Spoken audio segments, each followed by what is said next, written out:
Nashik road गुन्हे शोध पथकानं गावठी कट्टा बाळगणाऱ्या सराईत गुन्हेगारास अटक केली आहे। नाशिक रोड पोलीस ठाण्यातील गुन्हे शोध पथकाचे अजय देशमुख यांना सराईत गुन्हेगार संदेश विष्णू वाघ हा पिस्टल सारखे हत्यार घेऊन वालदेवी पुलाजवळ पाटील नर्सरी रोडवर फिरत असल्याची गोपनीय माहिती मिळाल्यामुळे नर्सरी रोडवर संशयिताला ताब्यात घेतलाय। गुन्हे शोध पथकातील पोलीस अधिकारी आणि अंमलदार यांनी वरिष्ठांच्या सूचनेनुसार वालदेवी पुलाजवळ पाटील नर्सरी रोडवर साध्या वेशामध्ये जाऊन सापळा रचला होता। सदर ठिकाणी रेकॉर्डवरील इसम संशयित संदेश विष्णू वाघ पळून जात असताना त्याला ताब्यात घेतलंय। या संशयिताकडे एक देशी बनावटीचे पिस्तल, मॅगझिन असा एकूण 25,000 रुपये किमतीचा मुद्देमाल मिळून आल्यामुळे आरोपीला ताब्यात घेण्यात आलाय।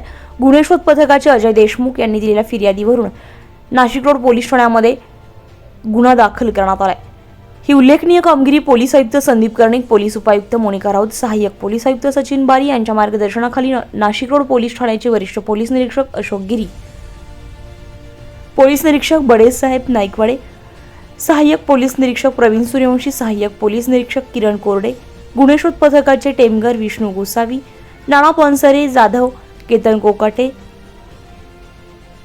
अजय देशमुख, भाऊसाहेब नागरे, सागर आडणे, गोकुळ कासार, रोहित शिंदे, योगेश रानडे आदींनी केली आहे।